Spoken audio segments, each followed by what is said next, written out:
Sai, malomo e tau e lava ki e whiawhini. Pea ki mua ki hokote tau proklama ki e pōni ko kore peke u whakamarumaru atu pe mua i he ngahi talapakatapu ko tō pe ko whaatala mo a whaki pa mi e proklama akore soni koni pe mo i sese au fitu te watu ke haere anga ua me ko ia a sisu. Kai ata mua ki a te au ke u whawhungai atu e ngo whaifikau whaifatongia o e pōni ka maafoki ai proklama i he o atu ai taritari lelei, taritari fiefia, pe mo e taritari loto vela maafana. Kia teki mautolo ko tō pe, i he tapa ko tō pe, o e ponuani ka maafoki ai o pe, o kuke mao whainga maarie ki ke kau mai, mo ke whanongo mai, ki he polokalama i he pōni. Patawang pe ke hanga haiki o tāpikina ai o ngō whaiwhikau, ka maafoki tautolu whakaloku fua, ke tau inasi, ka me he koloa, o e wholofola ko ia, o e whiawhiri. Ki mua pe ke tau hoko atu, ki he tau polokalama he pōni, o kore pe ke whaiha tau lotu, pea ko kore pe ki he whaiwhikau Samson Lolo, ka tak mua ka ke whaiha tau lotu ki mua ko ia, pe tau toki hoko atu. Malo. Ke tau roto, e toa mafu ka mauta mai he wani o whio. Ai tupe mua lau maari e maani oni. Ke rea e tek mau tolu. Ngau e anga ki ho mau ata mai. Puku pukuni. Mau longu tō eki. Ke tānai pe whakaafo. Ka moi kresi. Ai awhiona whakafonga i o wholofola. Ke tāpukina ki mau tolu e ho wani. Kore ka toa ni wafa peho alo ka mau whamu ui. Amen. Amen. Malo mua whaikau. Tuku ho tau tāpua ki mo tau koloa ke whakawa aki ai tau prokalama ki e whiawhini. Ko e tau plesoni koe ki he kuatani kono ulu. Ko e mau a e tau māma ke ulu. Ka koe māma koe a whi mau ke ulo i e whakapo uri. Koe māma kono natu lape ona ke ulo. Ka pau e iai ha māma e tuku hea wheitu o whakapo uri kai ke ulo ko harewa hono aonga e ne hoko koe māma. Tango langa e whare, langa he kau tukunga e whare pe whotu ki ai māma. Ngahi koe he kau matao tau e mea lere o osko ia pe whotu ki ai moe māma. Ngahi koe wakapuna o osko ia whotu ki ai mohono ngahi māma. Katoa i umea koe ni koe tau mua oi māma koe ia ke ulo. E koe ke whia ke ulo noa ia. He koe māma kono aonga aku tāpe ke ulo i whakapo uri. Pea koe e whakakaukau te tau whenga ke rau ki ai tau reisoni koe ia oe ahori. I he tau vesi te vito. Ai koe vesi rauloto ia koe ke reisoni koe ia oe ahori. Koe tohe koe asione, wahe tahaua, pe moi vesi koe ia, kono tolgo flumani ma, ai au pehe lau ai vesi koe ni. Pe talange si isu ke tiki nau tolu. E toi si ipe, e ne ia tiki mou tolu, ai māma. Ewe ewa, lorotonga ho mou mau ai māma. O hi ka tō mai ai po uri ke tiki mou tolu, ko ia o ku ewe ewa i he po uri, e kai te ne ilo ia, pe koe ne alu ki whe. Koe vesi te whito ia. Ka koe vesi te taha kou whi tō mai ke tokoni ke whakakaukau koe ni, koe tohe koe asione, wahe hono ni māpai pe vesi koe ho fulma wau pe e sisu he vesi koe ni.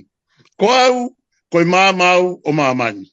Ko ia ku mui mui ia te au, ka alu ia i he po uri, ka i kai aluia i he po uri, ko hihe o kia te ia ai māma. O tangata ka māki motole kau whanongo, o ngā vese ua koe ni, o kia i ngai whakaukau te whito koe ni. Ulo aki. Porofora tonu mai pēr sisu, ko au sisu koe māmau o māmani. Ua. Forhora masi si o tala mai, O mo monu ia ko uhi he o ku ia ke ia te ki mo tolu ai mama. Tolu. O ku ne whakatokanga mai. Neongo ine ia te ki tau tolu, ka aku toisi i pe ai taimi koe ke ne ia te ki tau tolu ai. Pika whaa, ne whakatokanga mai. Lolotonga, ho mo unofo, mo sisu, koe mama. Ka tau wak mai lewa ki te pito koe, o whakakau koe, ki he talateo e tau resoni e whipini, tau pehe lewa. Lolotonga, ho mo unofo, mo sisu, o ku whie mau, ke mo ewe ewa, whataha mo sisu. Koe whe hui, o ewe ewa whe whe. Koe ewe ewa, uraki, whanonga, whakataha, mo sisu. Ua, talango fua, ki he ne ako naki, a sisu koe mama. Toru, mo ui aki, ai toonga mo ui koe, a sisu koe mama. Pea ko hono whārewa, pea te tau toki ulo, koe ngahi mama, o hangeto pe ko sisu koe mama. Pea peherewa heo kata e weki, pea ka tō mai rewa ai po uri. O kuhinga ke hae tō mai e po uri. Pea ka tō mai e ahi ahi, tō mai e whaingataa, tō mai e whakatanga. Neongo e ne whaingataa, pea neongo hono mālohi, pea neongo e ne matoro tū ai whakapōuri, ka koe uhi, ku tau osi ia sisu kalaiki koe mama, e lava noa pe ke tau ilo pe tau tolu, ai hala koe ke tau fōwai. Kainga, koe whie mau ai sisu ki tau tolu, ke tau hoko, koe ngahi mama, ke ulo. Hei koku lawa ke tohi koe a sione wahi ni māpoi bebesi, hono hungu fulu mawha, o pehe sisu, ko ki mau tolu, koe ngahi mama. Pea ku whie mau ki mau tolu, ke hange ko hakolo o ku tuwe mo ngā. Ke ona iaha mea tene whakapuriki ho o mo ulo koe mama. Unangare wa mai ki whakaostea ke tau talateo e whini, ai whakataha koe o e lighthouse, pe koe whare mama. Nai uhinga hono whao mo whakatuu ai whare mama ke ulo. Pea ke ulo he pouri o whakatamua ia ka kuiai ha waka. O ku whaingata ia i o seni. Pea ka pao o kuiai ha waka. O ka kene ilo e wheitu kene alu ki ai. Pea mo e tauranga kene tau ki ai. O ku hoko e ulo ai lighthouse. Pe koe whare mama. Ko ha mea ia ke ilo ai e eiki waka o waka ko ia. Ai wheitu ko ia kene wholau ki ai. Hoi me kainga. Ko sisu ko i whare mama. Pena i whakatau mua i whare mama ia ko ia. Kene hoko ko i mama. Ke maki mama ni katoa. Ko koe mo au, o whie mau ke ta hoko, koe whare mama. Ki hota whamiri, ka umaafoki hota kau ngāpi. Tia e taime taha, na e te kia kaha whai whikau ke hiki maki hau ki whaefa. Kore me rewa kau taumami he ofisi ke u. Hanga mua o whakangai atu pe ka enga lotu, ka reo ke kume ha whai whikau. Rotonga koe kui ai, mauma e kuisa ia aku pe au polau au ia ki Amerika. Paualu ko ia ko mo ilo e pea sa resi, manu neongo ko si, ma maa takata, tau talangi ai. Ko haat mea taka inga te u alu, pau tau foku mai. O se mahina e taha mo i konga kui Amerika, ko taha mai ki ai o ma pōtala noa pe. Whai ate ma pōtala noa, pea hau ko no whakao si, pea pea. Tare, pepe si a si, tamai sana. Hei, o te tokanga mai koe ki ha mea. Si a si e nea ku kohu pe. O pepe, kai konu kohu pe mai no pe, kei mo ui pe. Ko pea, ha mea koe ke tafu iai ke ulo. Tamai saresi. Masi, whainga tāku ma maa fuke tā matea fia mi edi. Ka pā e ulo ia koe whaipa vela ta. Iyo. Koe mama koe utau maa koe me e sisu kalaisi koe mama lahi o whia mai ke ulo.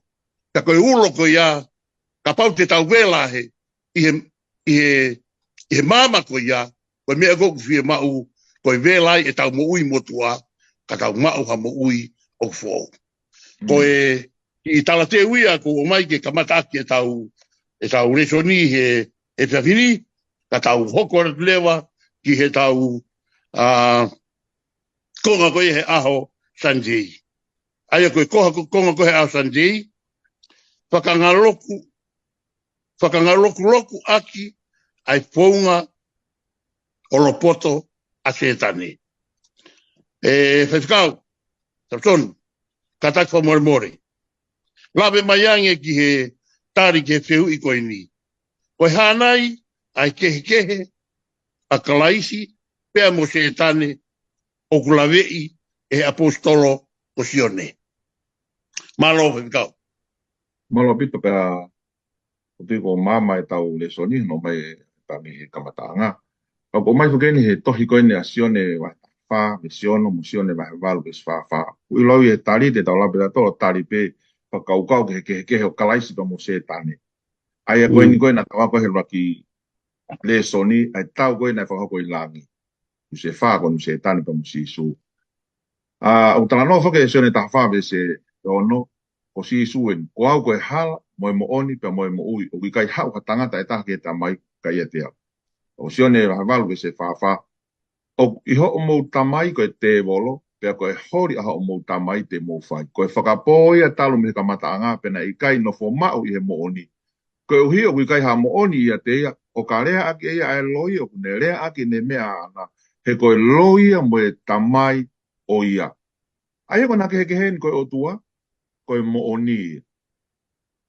Koe mo oni ia, aia rewa pe si su kau koe hala mo oni pa mo mo. Ai koe mo ni koe ka foi whakau ia. Koe pe sona ia, ai koe o tua ia. Ai anema koe ne wholofola mo mea kotoa pe o kune rea aki koe mo oni. Pa weke lama ia ke loi. Koe he whakatatau ke lawe na sione. Ai anema pe koe tamaia o e mo oni pia koe pe koe sosi au hau mea mo ui. Kafe mea mo oni pa mo e mo ui. Ai anema ka pa koe te volo koe tamaia ia e loi. Ka kune rea aki e mea ana. O kui kai peke aha mo oni e ia te ia. Loi pe koe lea aki pe ia ne mea ana he koe loi a mo e tamai koe e loi. O tamai no mi ma wan tolu estai o kui kai ko hatangata e o tua ke loi. Ai rewa ko na kehe koe mo oni e o hau mea te ia mea sisu. Pa tafe pe mea e whakatopu koe mo ui o tafe pe mea te ia. Koe nunu a koko se tane koe tamai e loi pe koe nau tolu kou naurea aki. Naurea kina tole mea ai te volo. Pea ko hono nunu a o ku tawhere mai whakapouri mo e mate o ku hao ia pambehe loi me te volo.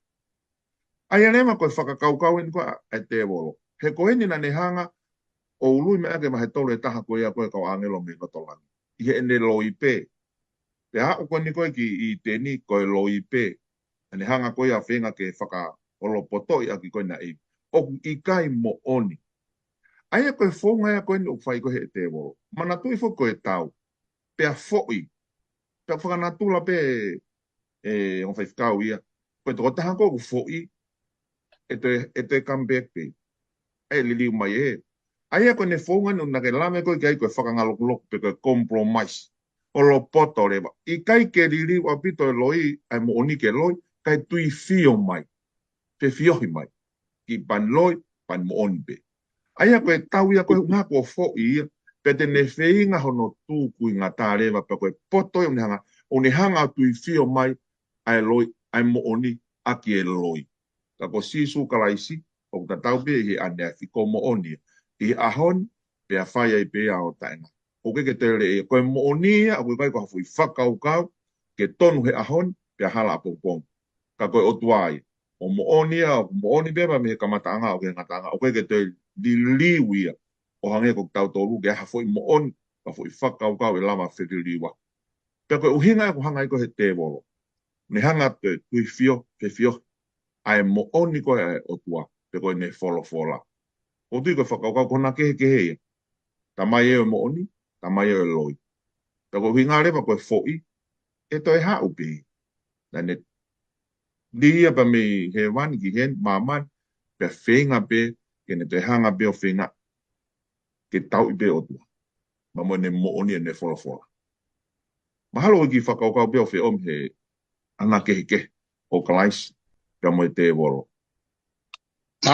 Malo pito whewhikau, mahino au pito e whakaukau ko ia.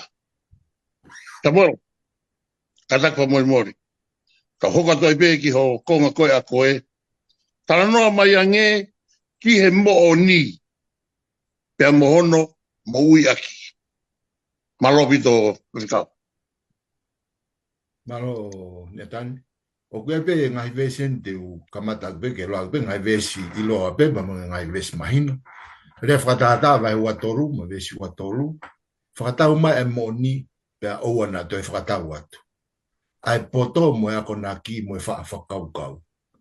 Sione honfru ma fitu, vesi ta fitu. Whakatapui ak na tolu i ho mo oni. Ko ho forofola ko e mo oni ia. Ko spere pe sione vai valu ves tolong fruma wa pe te mo ilo ai mo oni pe e whakatau ataina i ki mo tolu e he mo oni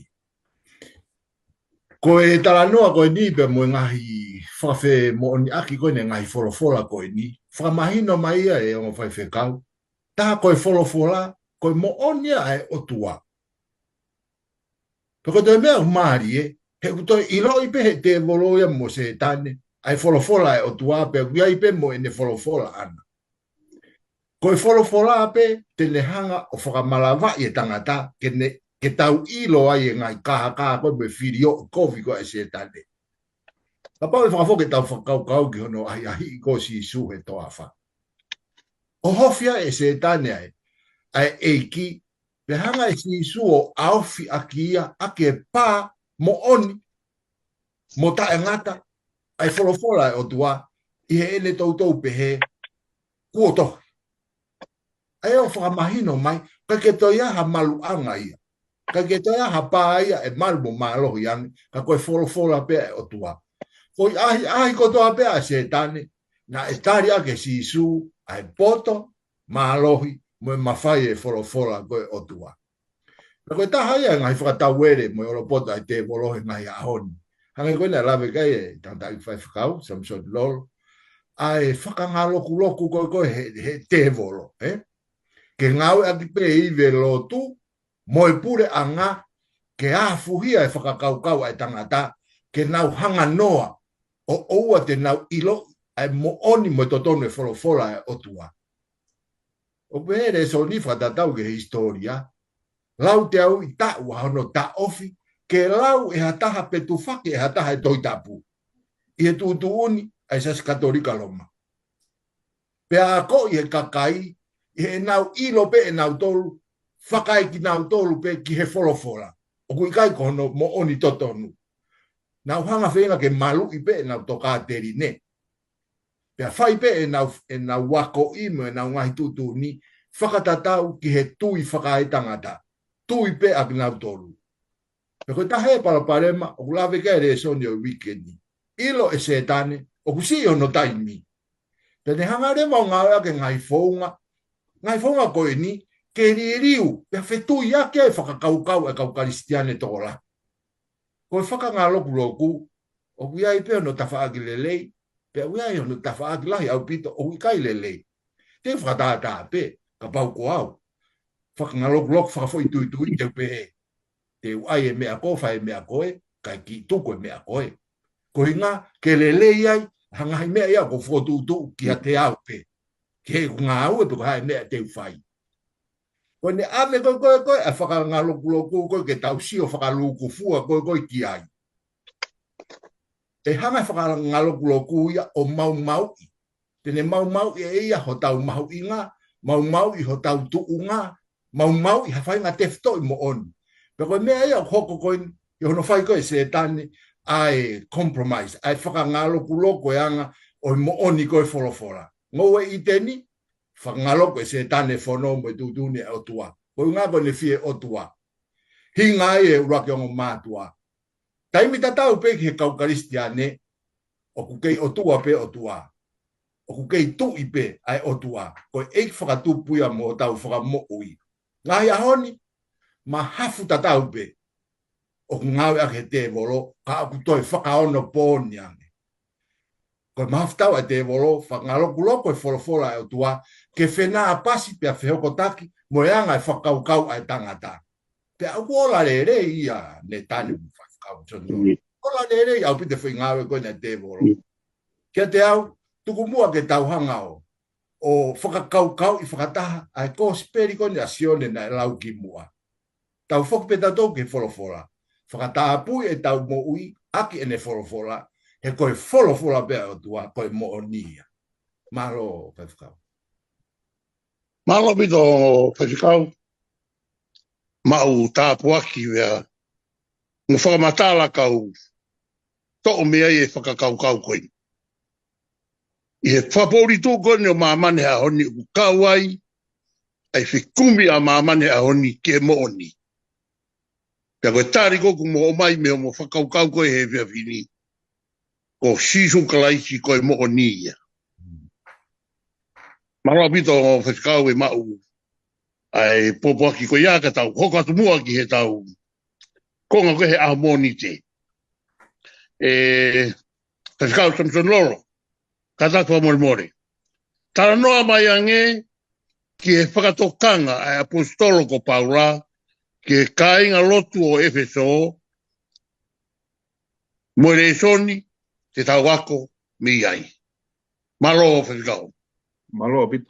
Ko mai whakatala noa koe ni ngā ue wahe wanoa ko te ua whitu ki hono tolua. Ko e ui ene Paula, ni merito pa ko whi e ki kai ke te whi alu kai na anofo fuolo ai ka uki ngā e pa apostolo kai whoki a ki Jerusalem.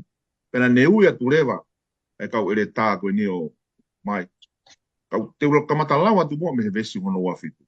Hena i kai te uta ofi ai whakaha ke te motolo ai whinangalo ko toa peo e otua. Ko e mea ko toa peo na i whakaha ke te au e otua. Na ko hanga whakaha ia ka te mo. Ai ko whakaha ni he apostolo. Ko toa e ngahi mea koe na e hanga whinangalo o tuana ne usi hanga whakaha ke te mo. Pe koe vesi ua walu, ko ia ke mou wakai. Koe whairea koe ni koe wakai he rea koe ni na e tohi ai ngā pion ka pay careful attention. Ke mou whakatokanga i lelei ke te mo tolu.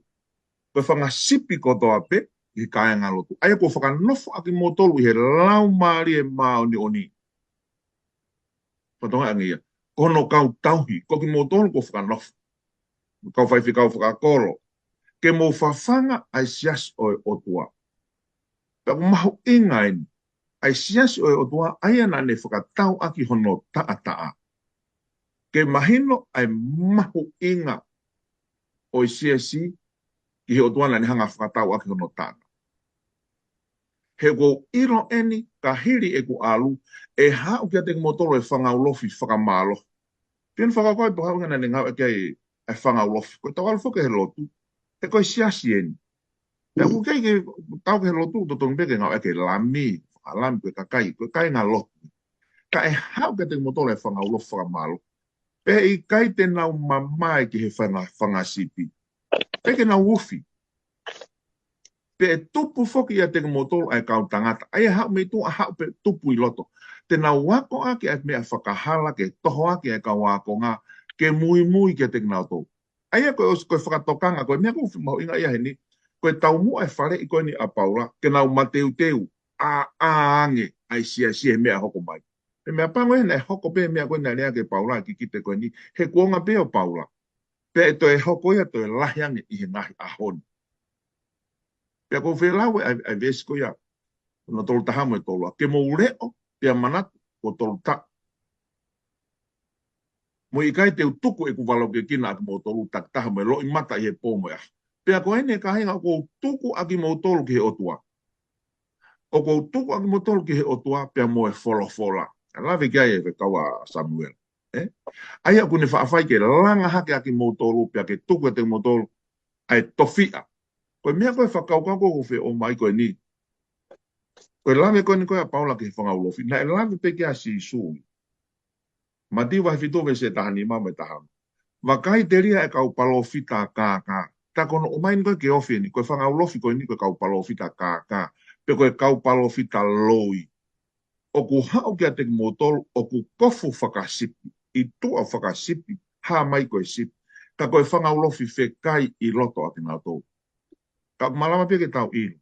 O tangata ulama pia ke tau ilo. Pe pere vai si isu he vestahano, te mo ilo aki ngā tōlu iho nau ngahi fua. Mea pango e naku hoko I he ngahi ahon. E hoko be loto. Ki he ne whangasipi. Pa whatongai koe nau tau mu a ke toho aki e ka wā ko ngā pa me mo oni ko e wholawhola. O ikai ke mui mui a ke a si isu, ka mo e whaunga hono si aisi, ka ke mui mui ke te ngā tolu whafo I tui tui. Te nā wako ake ngahi mea whakahala, ke toho aki e whangasipi, ke mui mui I a te ngā tolu. O e pehe apostolo, o tuku aki mo tolu ki he otua, pe mo ene wholawhola. Ke tau nofo mauai. Ne lawe kia Samuel, ke tau nofo mauai. He kei hanga e tahaya ta ofi. Ai o pau ke hoko ni. Tau amanaki pe ki tau tolu e hoko. Pau lotonga hoko ia he ono si he whangasipi. O kui ai peni ihi pe ke tau te nau tupu hakeilo. Koe whanga ulofe kai kino. Kei ke nau mamai ki nau tolu ke whangasipi. Watonga ian, o koe nau hau ki nau tolu ki lotope. Ke toho aki, ai whangasipi o tua ke mui mui. Ka te tau ilo ki nau tolu hononga. Ulama pia ke tau tala. Miho nau fua. Mihe fua e nau ngawe. Koe lahi taha, ai ngahi mea koe nuku hoko, o koe ko halau maari e totonu. Ka koe nuku whakatokanga mai pia apostoloi. E toi hoko e toi lahi anhe. Hui ngā ku ilo foki he te wolo, o toi si I pe hono taimi. Pia e hoko ia I he ngahi ahon. E toi lahi anhe. Ka ko mai peho tau, ke tau ilo, ai ngahi whakailonga koe ni hoko e tupe ilo. O sisu, nei kai ke hau haso tia pa kai ha ke hau ho whakau taui. Koe lama ki ko sisu, koe lama ki pia e he taha pelo e ne kaua konga. Tau amanaki koe whanga sipi koe nei o toa pe ono siasi, koe ka kai pia I loto te nau tuu hake pe ki nau tolu, mai nau whahinga whakakau kau, ka te nau talape o mihi o tuai. Ka aku I kai, ke whepaki ai o tuai ia pa mai lau maari maru, I kai api. Mahalo ki whakau pio whio mai ki tau tokanga. Alo. Malo pito whakau. Malo pito e tiu la. Tamuela. Homori mori. Hoko tai peki he pehui hono hoko. Ai o pehe hono whakarea. Koe hanai ai ngai whakailonga. Nai ako naki e he apostolo ko paura ke he kainga loto te soro nai ka. Ke nau tokanga ki ai. Koe uhi ke oa na nau tapia I he ngahi. Potu utu ko ia ai te wolo. Karaki o kalaro mai ki ai whawhikau. Malo. Malo ne tan. I he ua tohi koe a Paula ke kakai te sauna ika. Wahe ua vesi fitu ke taha wau o mere soni. Ia e whamamafa mahu I ngai a apostolo ke kai ngā tui koe ni. Ne pehe uraki vesi pe konga uraki koe vesi fitu. Koe ngahi misiteri o ngā ue whakarilo lilo e angahara, oku lolo tonga ngā wen. Aia koe whakatonu lea ke ai o ngā whaiwhekau. Koe te volo, moe ahi, moe ne ngahi holo poto, moe ne ngahi kovi koe niko ne whakatutu, oku lolo tonga hoko. Nai hoko pe me kamata ngā pe aku lere mai e pe a lau senturi pa lolo tonga hokon. Koe whakau kawia koe ke tau ilo. Owa te tau nofo peo, o mata noa si o noa peo pe te ke hoko ha mea I kai. O lolo tonga hoko e whirio ia koe angala I he lolo tonga. I ngai a hoko Paula, koe ngai whailonga ina e hoko I he taimko ku huu mai ai ai whakangaloku loku koe me ngā aue koe kai te volo. Toko la, na nauri ake nau tui. Nau alu nato me moone o tua. Me koe whai moone koe ia me palpare mai koe ni. Hoko mai he lawi senturi, pa wa mai ho tau tau tangata. O ave he le soni ki tau tolu ki he whekau e hongo fulu. Whekau ulo aki mo whekau hono ua. O wa na ma ke te au o tua kehe, pe ngau hi ha mea whakatata, pe a punou ki hono imisi. Koe whakangaloku koe no whai koe he, e te volo I he konga koe no paula hoko mai ai ki kamata lotu whakaristiane. Ko hono whenga te volo ke whakahuhu mai o whakatau kei. Ai lotu tamapua ke hu mai peke na ohi pe mo lotu whakakaristiane. Ko fo irea koe ni aitori. o koe ta no whelawea ona koe no whekitaki whakawhehokotaki pe ona ka whakawhehokotaki he mea koe koe lotu I tēni. Ai tori ko hono whehokotaki pe mono ilo anga koe lotu whakahi tēni. Nga toko whakaholo mai he lawa wheita. Pe wea rewa hono ngai whakailonga he lotu koe he senturi ua, tolu, whai mai ai. Kono pusi aki mai ai tori koe ke lotu whakaristiane, ka mata aki hono ui ngai o tua hi tēni, ui nau tolu koe kau sangato, koe kau maa oni. Tau wakai ki ai, kono omi mamari ne whakaukau koe mei tua whakahi tēni, ke o mai pe o tui fio whakata, moi lotu whakaristiane. Tau sio ke whakatata koe no o mere soni, whewhe ulaki aho e wike, ai Sunday, koe aho lotu e nena e tuku mawahe koe lotu ke o tua e la a. Koe ki whakangaloku loku, ta huia e tau tolu koe aho tapu huia. Ta huia tau tolu koe aho tapu o tua. Koe ngā koe aho ia, na e tau tua e eiki. Koe aho sa pate hala ia. Pea kui kai whakawholofola ia. Pea ngai koe lawe koe nea, e whai whakau sa msoni loro. Tau whiwhiri pe koe hae mea ngā kai e apostolo, ai mon man kon koe rofi. Tau wakai ka pita ni whakatata ia se tane ke la yone, ngungulu. Koe rofi en, he oku whekai, whakairi fia, whakatu tāmak. Ka kono whakaroro maong whai whekau. He kui ngai ngata pe, i he whangarofi koe, e ne oho meitu a kia siasi, ka kuto e kalasia de whangarofi a koe loto. O whakeoro koe loto, i he loto siasi, mo e loto whakaristiane. Ka kuto ngai whakailonga ia, whamanat mai apostolo ke tau tokanga, whaatokanga ki ai. Ange koe lawe ku wahe kia e whai whekau, te tau ilo pe, i hona ngai. Koe ngatanga pe, ki konga uwhi o mai ai, ne ran, maro. Wakikau, malo pito e teu. Pea ko whatonga e hanga koho mo whamatala. Uraki, ko whatokanga na e whai ki Efeso. Ua, ko whatokanga na e whai ki Tesalonika. Ko uhi, ko hu mai ko ia ai te evolo, pea mai ni ngāue. I e poni, ko hoko e pōpoakia ko ia, ko e pōpoakia mo e whatokanga, ke siase awhitu ko tō pe, e whitu ko tō pe māmana. Tō ngai, ai te evolo, pea mo e ngāue kune whai, ka pau i kai te tau whatongai, ko e mau rahi moni, tene whai, ki he siasi, pea mo e ngāue koe ai otua. O tangata, malopito e teu, pa malopito e whai e tau whatongia, ka tau unu ai pe, tau resoni, ki tau au atu ki he aho, ko ia o e tūsite. Tūsite ko no ulu whakatoa, ko e malui, o e wholofola.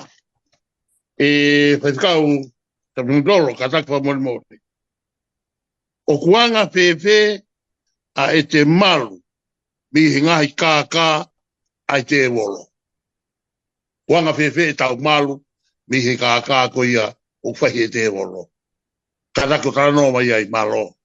Malo pito o tangata, Pea ko, o kai whake huhu malu ia, Koe te koe ni koe ki he winta, koe tolu ko huhu flu, Te malu i na tolu he flu. Tai mi koe na toa i koe e COVID, koe malu i COVID, tau ngā mahi mito koe, ngahi huhu malu i ke malu, ma whainga ta, Kako, o kuei pepa mo huhu malu ia karistiane, O koe, tau pehe peta tolia koe ta, to te ta e la mi. Kako talamai a koe tau responia tau tolia, o ne talamai pe tau malu. Pami he kā koe ni poke whirio i koe ne te wolo uni hanga whai. O mai he tohi koe asione wa tawhitu ves tahanima koe no tahawhitu. O whio mai ai ves tahawhitu. Whakatapui aki nao tolu ko sisu, en koe lotu lola tahina sisu kakao ni ka. Whakatapui aki nao tolu ihe o mooni, ko ho o wholofola koe mooni. Nau lai whakai nai ko sisu koe mooni, koe tua koe tamai ai mooni, whapea mea moui. He sione wahe ulak vese ulak koe tau vesaloto e koe ne awhi. Nai kamata nai kamata anga folofola pa nai o tua folofola pa koe o tua e folofola. Ko ia nai kamata anga pa o tua. Ai aku mahinoin ko tau malu anga pe o ki tau tolo ni o ta. Ke tau nofo mau he folofola koe ni ai o tua. Kai pe ke te he koe uhinga pena ma wahe a iwi koe kai kene nofo mau i he folofola koe ni koe ai o tua. Pe he foke si su ka i he hau e lau maari o mo, lau maari e manu. E tatake ia mo tolu ke mo oni kotoa pe. O i kai apina ke whepaki ke hae lau maari pe he whangi ni ko lau maari e manu ni. O whepaki e mo e mea koe na rea ke e si supe koe mo. I kai. E te ne rea ki ia, e i kai mea te ia ka koe mea kotoa pe ko ne whanau ngoi koe te rea. Pe e whakaha ia ke te mo tolu a ngai mea e hoko. Pe o te ako nak pe si supe se no he walu be stol taha. Pe pe he si supe he kakai siu na e tui ke te ia. Ka pau te mo no whamau i he kurea. I he wholofola. Koe ku kaua konga mo oni ak motu. Ta koe kaua konga mo oni, ka pau te tau nofo mau i he wholofola koe ai otua.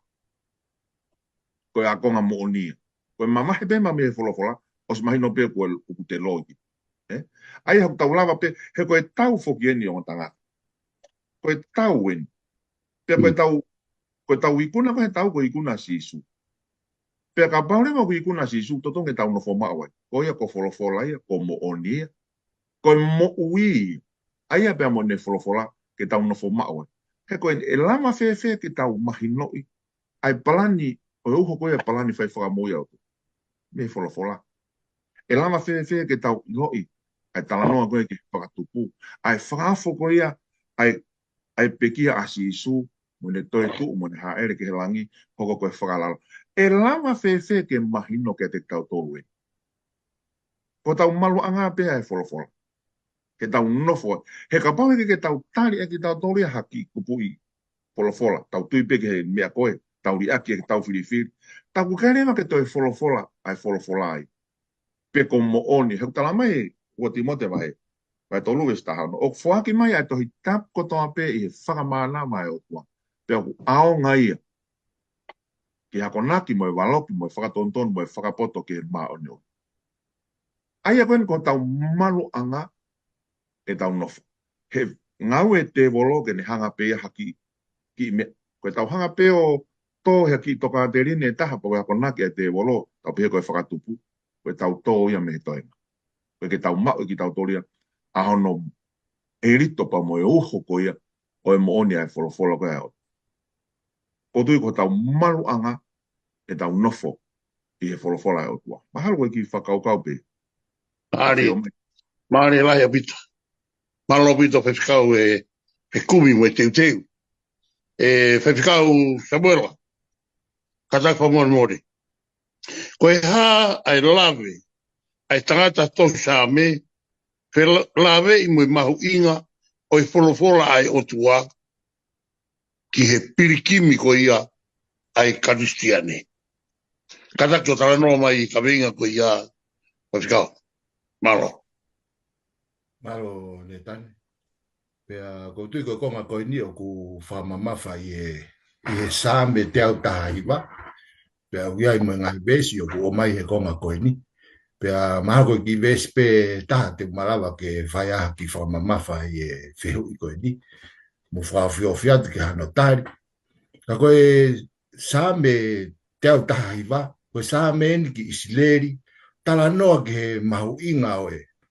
Whau a koe ni o e lao, o e whainga lao koe na nau tau hipe koe Torah, Pea ne hanga rewa he whakaukau koe ni a sāme te au taha, i wā whakamanatu mai, ai tu umau, pea mo e mālohi, mo e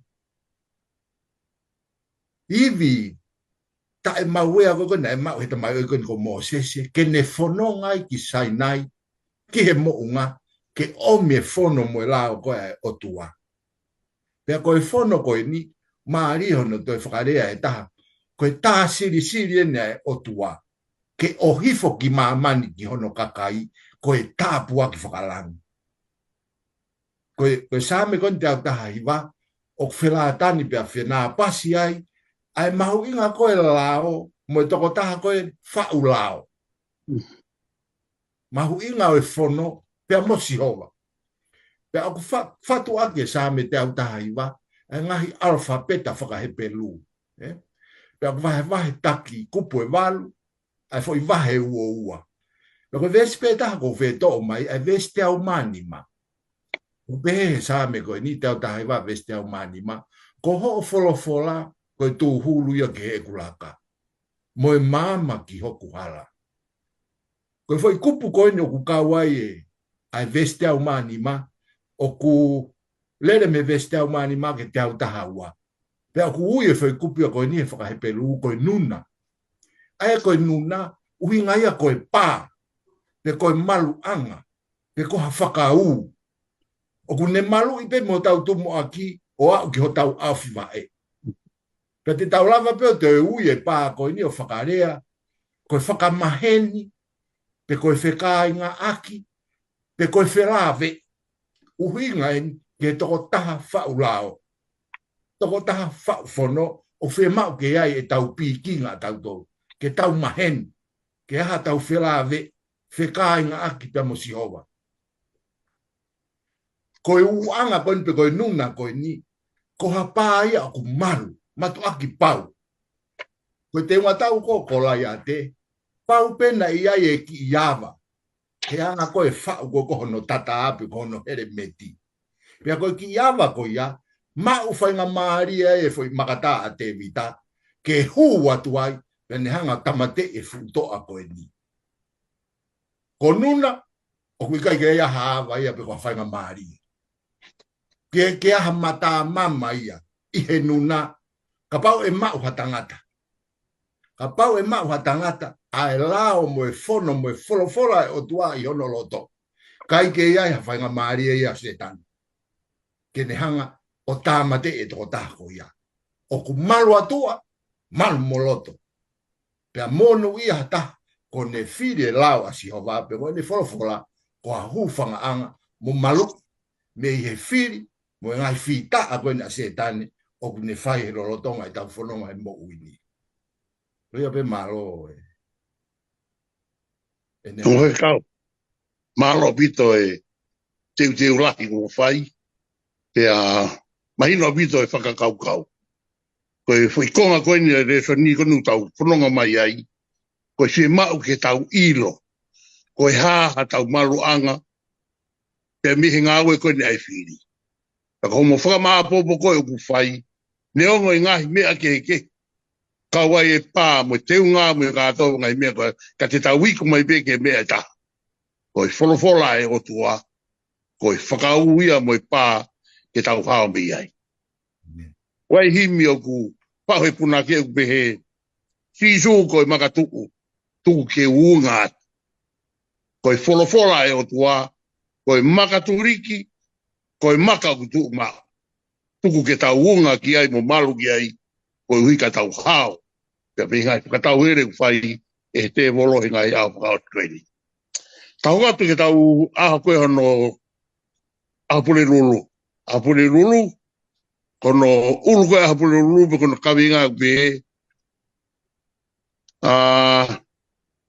Uhinga ai tangata. I kai ke kauai. Ai wholofola koe. Ai otua. O tui peko mo si. Mau pe whakakaukau. Pawhikau Samson Loro. Kata kwa mwana more. Lawe mai mua ki he tari o e. Pehu i koinu pēa no whakarea. Tā noa mai ange. Ki he whaunga. O kuhanga e se tane. O kākā i aki. I tau tolu. Koe hae whaunga. O kungau e aki he te wolo. Ke ne hanga. O kākā i aki ne kakai. Malo pito whakikau. Malo mitoi. Pag tawa ko ba niya ang tangata pe ko siya ke poto ko e te wolo. Ma sila ko fo ipe umai he. Fo he kere he umai. Ha wenia ko ni o ne hanga ia ma ho inga fo ke taunga pe e tau fo hinga pe fo ai tangata. Pe fo hinga ko e tangata e. O mai e fo ko ni me to ko ya fo ma wa taha ve se wanima.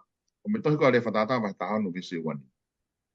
Tangata poto. O koe e hala ku mata toton ke tangata. Ka kono ngata anga ona koe ngai hala ia ke ba.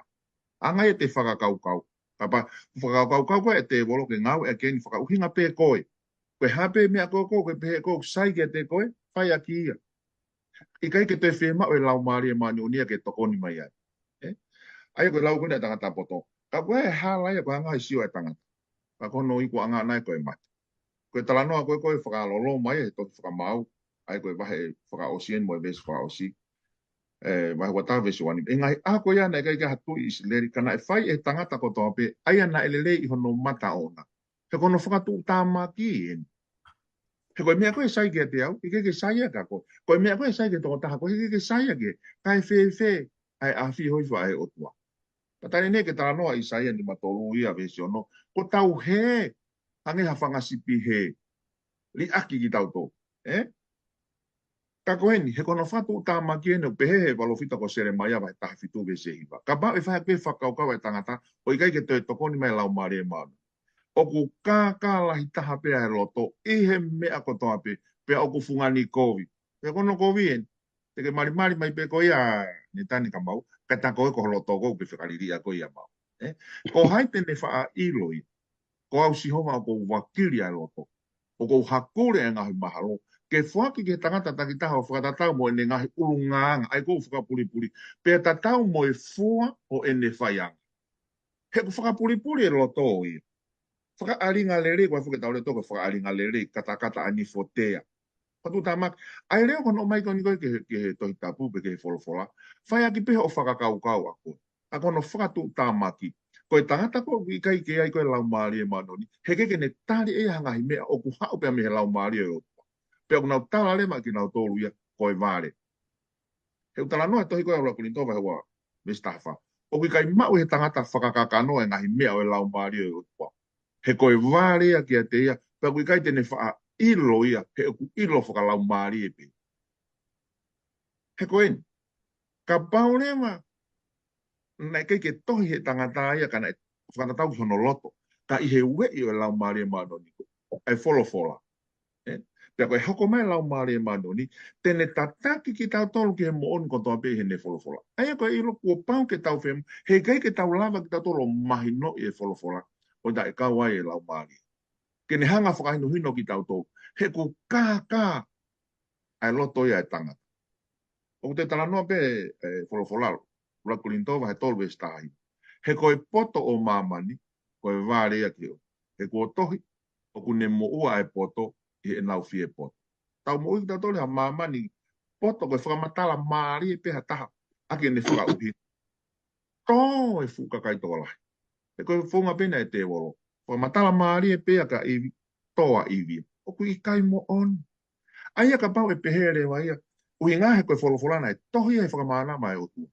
E lau maari e maadoni e kau tangata. Tau whia mau e ki tau tōru ia lau maari e. Ka pau e to o ia. Koe, hangana ke lawe kai, koe whakapo uri e koe tau whāwhā. O tau matape e ke tau wakai. Tau a pe kau tau kui. He ke tau lama, pea koe uhinga tau he ngofua. Ka pau e ai ke tataki aki pe, he tau whakau whakai tangata. Ko no iku anga iyo, o sai he tau wakai, a ko no iku anga koe mate. Mahalo ki whakau pe. Malo tu whakau, mahino au pito ai whakakau. Ka tau hoko atu ki he tau. Pehui ko hono wā, whakau Samuela, ka taki whamori ka ke lawe mai mua ki he pehui koe ni oku pehe hono whakarea. Koe hanai ai uhinga, uki kei ke lawai e ata mai, o mahi noi ai ngahi mea whakalau maari e. I e taimi oku i kai, nofo ai, nofo i ai, e tau mo ui e he lau maari e maa oni. Malo pito Samuel. O malo ke whakau samsonolo no kini mai e konga e aha koe ni. Pea o mene tohi ko atani la waheua ke ai e whakakau koe ni. O mau ina mau pe ta whawhalala koe ke tatake lau maari e maani o ni ka wikai pe whakakau ai tangata. Pea kou tui au i he wholofola tau au sia da tole ngai tala noa. Ai iku mau pe o ikuna mau pe ai lau maari e maani o ni ia. I he whonga e tangata. Pako maare ia ngo tangata he lau hifo e wahe ua tāni e lako e wahe whungini o ku mahino a pito e tala noa koini ki anga e whotutu e whanonga anga o tau mahamani. Pea mo e kahau e o i tau whanonga. Pea kou lau hifo me vesi tahataha. E taim koe le whakawhehu ia koe e tu inep kanesa koe e kau karitia, kau poto, kau lau taha koe o Papilone o whikau akoi mo ene misi. Me whamatala e kau poto o pehe. E tui, O te ke ia hatu ia pe ko hataha. Astalo noma pe ko hapoto. Tene o mai ha whainga whakaukau pe heta o mai ha ki fo i mea ke whakarika mai. Ke kamata ati ha mau ki i wheiwheinga mau whakaukau. Ka e tuku kehe, whakaosinga e vesta tau pe, tuku kehe ngahi o tua koe o i kai mo ui. Aia kia te au he hoko atu koe e vahe koe ni. O si mahino pe o mu aia e lau maari e mo e maano ni, i he tatake mo ui a tāni e la, mo i kau he pelu koe ni na i pāpilo ni. O si whakae a mai pe anga e nau, ai tala noa mo i whakamatala ia, ai mahino koe ai tatake e lau maari e maano ni. Ia o ke a o atu koe taki koe kau tau koe ni ko arioke. O talange koe, wia i tutu ni me tui. Kai tala e uhinga misi, e tamate e kau poto. Toi whae tāniela e whakawhehui. Ke tui, ke ki holo hifo. Hono ita. Kai koe hae uhinga whakawawe pēa ne tu uni. Te walu ke he tui. Koe hae whakaukau e no molo koe tangata. He kai ke te tafoke hake pepa te pē. Te walu ke tala noa ke tui. Puka hae mea ku whakawawe ke tāmatei. Kai whae tāniela e rea e koia. Ko uhinga, ko os whakawhonu he lau maari e ne mo ui. Whakamahama e ne whakakaukau. Ke o mai e ngai whakakau koe ni, mo ngai rea, mo ngai exoni koe ni ke ne hanga whakahoko. Pe au peke tu unga, na ne alo tala noa ke ro ngai kau ngā mea. Tau kore mua e alo ofa e otua. Ia kumo mea e mua e whakaose tala noa. Mahino mai, koe otua na o si ngāu e pea i loto. Whakaofo, na ne hanga ia whakauhinga e misi, ke te lawa hataha ia whakauhinga. Toi whakahau fiai, ai tokolahi e pure anga. Koe winga, koe whakawhalala tāniela ki he poto, me tatake e lau maari e maani o ni, i kai ko ha poto o ha tangata. Pea koutu iau e whaiwhikau, koe maha ui ngāini. Tau tuko e tau tolo e tau, ho tau poto. Tuko e tau whakauto uta, mo anga e tau whakafofua. Tau whakawhalala tau tolo e ke lau maari e. Utala mai pe ko esperiasione. Ko lau maari e ko no whatongia, mene ngau e whai, e taki mau pe tau tolu ke he mooni. E ave mau pe tau tolu he lau maari e ke he mooni. He kai ke taha mea tene hanga o whakamama ki tau tolu ke tau ilo e mooni, ka ko lau maari e maoni oni pe o tua. Malo o ne tai. Maari e la e wita. Malopi to mwhipikau, ai mao e whakakau. O rotonga mo whakamatala ko whakaukau ke mea koe ni. Ko foi vesi kon kona e lau mai he tamsonina i pehe. Ko mou he ko toa pe, o hange koe whakachipi he pe, ko mou takitaha alu i hono hala. Rolotonga ia koe ane ke lava me kia i whatikau koe ni Samuela. Koe talau whanai whai e sisu. Te uhanga o atu hoku lau maari e, ke ne tataki ki mou tolu ki he mo oni ko toa pe. Koe tari koe ai ku mahinu ka tea koe tari koe ki he whiui. Kano hinga mou toi he ai. Koe tari e nuku mau, he mea whini. O ku tau he, koe tau riaki, ai tataki, ai lau maari e maano ni, i he tau moui. Malopi to o whaifikau, mau e whakatokanga koe ia pe koutui, o kuako ai e taha ko toa pe, o whanongu mai ki he tau polo kalama, i he pōni.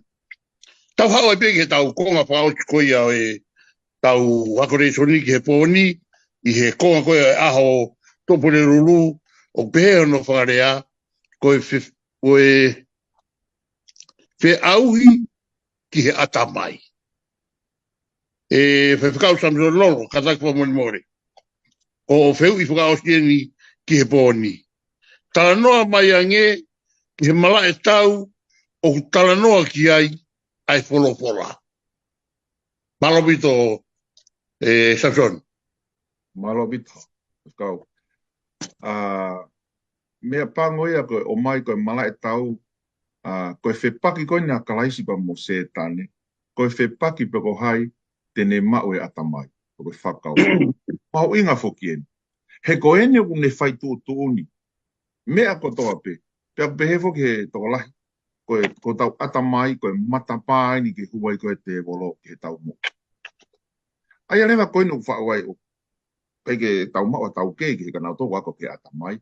Ka koe ni une hanga whakafo e tau whakakaukau, he ku hape me whakakaukau e tau rea, pia ku hanga lema he tau ngahi rea o whakafo ho tau ununganga, pia ku ne hanga lema te temen ho tau kahau. Pia koe mahu inga ya koe ni koe o tau ai whakakaukau poke atamai. Pia tāne nei koe whepaki koe ni te wolopa mo kalaisi, koe whepaki te whakakaukau. He ko tau tolu koe tau tō onga poke ulunganga, o ku hau ko toia pe hai tene pule i mai fai tu ni o ku mau o ku lahi mai vesia lo ma vai fit pe so watol so anima o ku lindo mai tol ve sta fa to ki mea ku motolo la uia fri pai vai o ve se nim ka ko fi o mai to he ko ne a o ku lindo vai fa ve se fa a ki nau tol ko faka kui ho nau loto tai kui e o tua o mamani ta fatonga e o tua o mamani ko mea ko nau tui ki ai po fakau fakaita te ria na aulo mai ke te kina tolo ai maama e ngongolelei whakamunu ia o kalaisi. Aini koe nei taranoa koe ki ai koe kau he tau kamataanga. Ai maama koe, aia kono tatau koe o tua. O koe e palaweape o pehe. There is no worse blind man than the one who does not want to see. O kui kai ke hatangata kui e toe koviange ka koia koe o kui kai ke fiesio. Ai rewa, ta tawa mbe po hahan o koe ke uhinga koe peke ke malama ke nau sio pe mamata i kai. Ka udai anga e tau hanga whakaloto i hataha o kui kai ke fiesio ia ke mea. Ke sio ke ha mea o kui kai ke fiesio i ke. Koe haa koe nuk talamai he vesi, o whakakuihi peke nau tolu ia. Ai a koe ni te wolo e nau whakakau. Pe koe o tua koe neo e mamani. Ai koe whepaki lahia. Ka koe ai ngongo leleia. Ke talano ki ai koe he kamata anga ni tani. O koe ke whemau ia ke tau nofo ai. I he whakapo uri koe ia. O koe ai whare mama pe o koe ai mama. O kuulo ia i loto. So ne maha uraki ve se nima. Ka koe mama koe lama ke kulungi ai. Pe alu koe ki he ahoange kua tāmairi. E toi ulo lahia. Pe Hosea. O lo fita Hosea mai whawe se ono. O ku auha hoku kakai i he masiva ilo. Koe uhi ko ke ri aki ai i lo te uri aki foki koe ke oa na ke taula eiki ki a te au. Koe mea i ho whakangalo i ai whona o tua te whakangalo i foki ho o whana. O koe ke pehea ku masiva i lo, o koe ke whainga taha hono i lo. I kai, o ku whainga fua pito hono maua na, o pehea si ona valvesi. O ne tala noa i ai, te mo ilo e mo oni, pe whakatau ataina i ki mo tolu e he mo oni. Nā ko tau mo uia ni hakuonga, o kui kai ke tau te whema o ki tau tōria, ke tau whakaata e tau whakaukau. Ka koe ngāwea e te wolo ke ne hanga pia whakapouri tūri ki tau tō. Ke ona tau ilo e mama koe ni koe ongongo le rei koe whakamoui ai. Koe ngā pia koe whakapuku ke tau te tāri. He koe aho koho tō waloki, koe aho ia tō whakamoui. Ka koe ikuna koe akalaisi koe ikuna ia ma au pia mua. O kui kai au pito whina ngā loia ke hea. Koe mea panga ko tau atamai o mahu inga o whai mea tau whai tū ni. Pea koe tau koe ni, koe tau pe ko haite ni hanga i kunai. Pea ku whakawhalala pe ia koe pea. Ko haite ke hanga o whawhanga, ko ia ia i kuna. Ka ke whawhanga a ke wholofola, o atamai mo whakaukau, os mahino pe māmangia, pe i kuna sisu. Pea ka pau te whawhanga ea o e te wolo, ta ku mahino pe ko e te wolo. Ka ku whaamu mai o tuamu ne hohoi mai. Tuku mua ke tau whiri, ke ne hanga whakamāmangia. He ko ne ulo e mama, e te tau ilo lewa, ai hala tau fōwai. Io e tau ilo lewa, ai whai whakamui koe ai o tua. Patoangi pe koe ki, tohoni pe ko mai ki konga whakaosi, malo au pita. Malo vito wheskau. Mahino vito e whakaukau. Ka tau hoko atu, tau turi hau ke pa maa pōpō, E whakau sa mai la lea. Ko whiu suka osie ni ke pō ni ai au pehea no whakarea, ka taki o talanoa mai ki ai, Talanoa mai ange ki he puonga o kumarawa ke tau a, pe tau tūma uai i he mooni. Malo pito, whikau. Malo le tani. te hoka tupe e bese ua fa o se tohi mo vahena e lave mai kai e fa Samson lol ia ua korinto va fa te lave te vesi ni mama vesi ono he kui kai te mau malanga aki mau tolu ka ko kalaisi su ko eiki mo ki mau tolu ko ho mo kau tama eiki ko wiko si su he ko o tua ai ana de whekau ke ulo mai ai mama me po uri o ia ko ne hanga whakaulo mai ho mau loto ke whakamamangia ak mau tolu e ilo e nau e o tua i he fofonga o si su kalaisi e koutu i pe on fai whekau ku ne toi whakahoa ata mai pēnia e talateu na ke kamata ai e fai whekau ne tane afu ai mahu inga koe o e whare mama ngai senturi koe ki mua lot whakaristia ne whakawa whou nau tolu koe na nau tu whai totonu ma sisu o nau tolu ia na nau mamangia whakapo uri koe nau whakaukau mamangia i he mama ko sisu kalaisi na hanga he mama ko ni hanga si su kalais whakahau whiki nau tolu ko inga ko ne keresi whakafo ki nau tolu i hono malo i mo ne ofa whakafo he mama ko ni na nau e ilo e kaka e te volo ilo e kaka e te volo pe ataki nau tolu he mama ko ni ke nau ilo anai mo ni whakalangi mo ko speri ko o tua so ne mai uaki ves famo e hiba na ia te ia e mo ui. Pe koe mo ui, koe mama ia o e tangata. Koe mama mo o ni ia. O kune whakamama ke tangata kotoa pe, o ku hau ke mama ni. O tangata, koe whakaukau ne whakamawhana e loto. Ka whare mama, ko sisu Christ o tahape. Na e hifo mai a ki mama ni, ke whakamama e toko taha kotoa pe. Pa koe whakaamua mo e loto. E hoko e mama ko ia, ke le whakaulo, ke whakamangia e tau mo ui, ke ulo atu ki tua, ke mamangia i sa ngai lau maari. Malo apito vai whakau. Maari, malo apito o vai whakau, ai tōnaki pe moe teu ku whai ke tau lesoni he pōni, tau hao ni koe ke konga whakao si, anu ku molawe mai ke ai, o whakau aki pe moe. Mara e tau koe ni o ku tau, te taka ia i he pepaki koe ni mo i whiri. Te aku mahino mai koe mala e tau koe ia, ko e tau whakakaukau, te kau tau ata mai. Te ango koe lawa ia i Samuela, koe e whakatewhito e tau whiri, te ko whē ai mea koe te tau whai. Ako manatu na whanong ke malanga e whai whikauna ne pehe. O whai ngofuang ke te ako e tahana e wāre, i he te ako i he taha uwhia poto.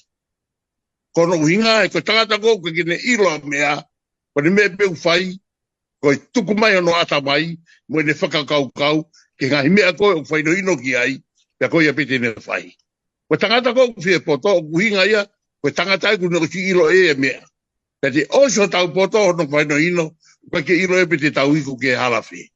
O koe kine ilo e mama, o koe kine ilo e mooni, o ka kene ilo e totonu, ka kono palopare ma ona ia, e iku mālohi mau pewhiria, i he ne ngā ue. Ko whamalo lahi atu pito ke timoua, malo pito e teuteu, pe a mahino pito e whakakaukau, i he efia whinu. Ka koe tau hao ni tau konga whakausi. Ko mo foi taktaha whakausi pēni. Samuela, ka taki. Whamaapopo mai e tau retoni ko ia, i he efia whini, kai tuku ke whai whakau, Samson Lolo, ke ne toki hanga, o whai e tau lotu whakaosi ko ia, ke he whini, pe tau toki māwai. Malo pito, Samuel. Malo ne tan, pia malo e tataki mai tau ako, tau ako mai ki e tau mui o e whianga e whini. Pia ne vlave foki ke vesi teo manima o e same teo tahaiwa e taha ngai aho. Pia ku toa pe whakaukau i e lave ai whatsa me whekau aki pia me wholofola maa nione o tua. Pia ku wheto mai pe vesi teo ono noa, o sa me teo tahiwa, ke whama apaupa ke tau wako pia whetala no ake e whiawhini. Ai au pe ono whakarea. A tāna ki ho wholofola, ko hono ola, ko e mo oni ata. Pea koe kotoa ho ngahi kupu I konistu tone maoni o ni e tolonga ia tangata. Ho I whanongo, e on whai whakau. Koe whakau kāna ko whia whakamā po pa ke whakau kau wako koe whiawhini. Koe wholofola ai o tua, koe koto mo oni ata. Kai ke toi whiriwhiri ngā ua ia. Koe māma tene hanga tekerere po uri. Ka tau lava wakai atu o ilo tau hala whanonga. Koe makatuu. E kai lava ia ke teke petafia. Koe tokotaha koe e tuu ai. Tuu he mo oni e wholofola. I he makatuu ko ia. E tolonga ia. Pe tolonga ia tae ngata. A Siria e ne malohi. Mo e ne tolonga. Koe wholofola e o tua. Tara mai he ako ia koe nipe. Mo e whewaiwa ake e whawhini. Wholofola e o tua. O mo oni. Malohi. Pe kohono uho ia ona. Koe maoni. Whatawanga peke whaitape kina mai he lau maarie. Ai ngahi wholofola ko tau whewaiwa ake e whawhini malo. Malo. Palo vito whekau. Tau whanonga mai koe he tau resoni na tau kamata aki pe. Ko sisu, koe māmaia. Whai mai homo teu pe me tōna ki mo whai. Tau wai ke whakaosi, koe wholofola, koe māmaia. E ko hai e wholofola, ko sisu klaisi. E ka pau te tau tuku e wholofola, ke ne tataki e tau mo ui, Pea neongo PFF hangi koe lauka e vesi ulaki. Neongo PFF ai matolu tuu o i whainga tāme whakapouri. Ta o siro pe tau e hala koe ke tau fōwai. Koe hui he ko whakaulo mai māmai a jisu o tau māmangi ai. Koe ia ko ate whakamalo o ngā whaiwhikau. Malo bito koe ngāwe nā mo whai o koe ko ngāwe sisi. Koe ngāwe lahi a bito e tau whenga ke tau teu ke lava ke mahino. Mo mahu inga maarie ai whakakaukau o reso ni ki he tokowhia unau whanongo mai me ngai whetu keke. Ka kou tui pe ko au ai tōnga homo teu ke whakamahino ke kāinga ai mau inga maarie o reso ni koe o e pōni. Whawhikau tamronoro, ka tak whamoremore a o whaiha tau lotu ke tāpuni aki ai tau wako reso ni e pōni. Malo. Ke tau lotu. E o toa mafi mau te whawhoki atu e whawhetai mo e whamalo ke ate koe eki. Lawa e aku ko mau whakahoko eki. Koe mau lotu ke toki hanga whamama o laumari e maano ni ke te nau tōru kotoa pe mea mai he o pe eki. Pe ke mau toi pe mo unga atu e lalo kolose a Fiona. O ne hangau e ko lawa eki. Tu pe ke lang toko tahai pe ho a Fiona. O toa o e toenga e ngā ue eki pa mono whakamama. Toki hanga ko whakamama ki nau tōru. O nau whanongo eki. Ua mau tāpua, i hoa koe ni mau kore kotoa ni. Kresa eki o whai atua whia, me lau maria maani oni. Fu mawaha mo alo wha. I e tata iki whaifkau malolo, i whuka Samuela pia moau, ka pehe whuke kotoa e kau whanongo, o wana hiki, kai whaipota e ngata.